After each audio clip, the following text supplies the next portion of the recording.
I never thought I'd be the kind of person who would call off a wedding, especially not a week before the big day. But here I am, sitting alone in a house that's supposed to be filled with wedding plans, all because of a conversation between Barbie and Skipper. My fiancée Sophie and I have been together for 2 years. We met through mutual friends and she seemed like everything I could want in a partner, smart, kind, and great with my 7-year-old daughter Madeline. Madeline's mother passed away when she was 3 and I've been raising her on my own ever since. When Sophie came into our lives, it felt like a blessing. She was warm and caring and she seemed to really connect with Madeline.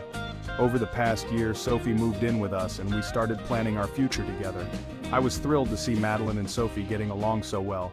But as the wedding day approached, I started to notice some changes. Sophie seemed more irritable, especially when she was alone with Madeline. She would snap at small things, but I chalked it up to pre-wedding stress.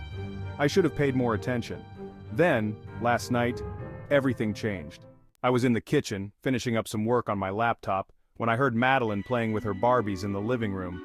She was deep in her imaginary world, voicing all the characters. Normally I'd smile at her creativity, but something about the tone of her voice caught my attention. Barbie was talking to Skipper and what she said made my heart drop. You're such a burden, Skipper. I wish you would just go away. You're not good enough to be part of this family. No one really loves you. They just put up with you because they have to. I froze, listening to the words coming out of my sweet little girl's mouth. Where on earth had she learned to talk like that? I walked into the living room and gently asked her about the conversation she was having.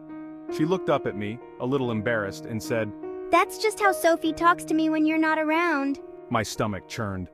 I couldn't believe what I was hearing. Sophie, the woman I was about to marry, was saying these things to my daughter?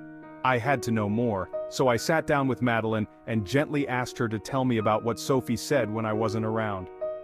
As Madeline talked, I felt my anger and hurt growing. Sophie had been cruel and unfeeling toward her, saying things like she wasn't good enough, that she was a burden, and that no one really loved her. Madeline explained that Sophie would get angry when she didn't do things perfectly, like when she struggled with her homework or made a mess.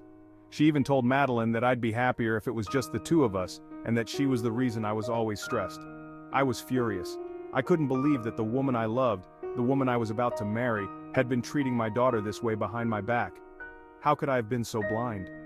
I felt a surge of guilt for not noticing sooner, for not protecting Madeline from someone who was supposed to care for her.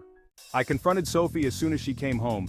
She tried to deny it at first, but when she saw how serious I was, she admitted it. I didn't mean to be so harsh. I'm under a lot of pressure and I really don't know how to handle being a stepmother. But there was no excuse for the way she had treated Madeline. No child should ever feel like a burden in their own home. I didn't even have to think about it. I told Sophie to pack her things and leave.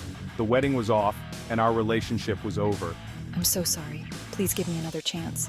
She tried to apologize, to beg for another chance, but I couldn't listen. All I could think about was Madeline, and how I had let this woman into our lives, only to have her hurt my daughter when I wasn't looking. Sophie left that night, and the house has been eerily quiet ever since. I've been spending all my time with Madeline, reassuring her that she's loved, that she's enough, and that none of this is her fault. It breaks my heart to think of the things Sophie said to her, and I'm determined to make sure she never has to hear anything like that again. So am I the asshole for calling off the wedding and kicking Sophie out?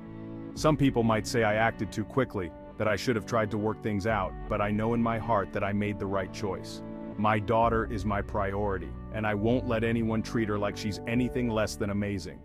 I've learned a lot from this experience. I've learned to trust my instincts, to pay attention to the small things, and to never let anyone come between me and my child. Madeline deserves to grow up in a home where she's loved and cherished, and I'll do everything in my power to make sure that's exactly what she gets.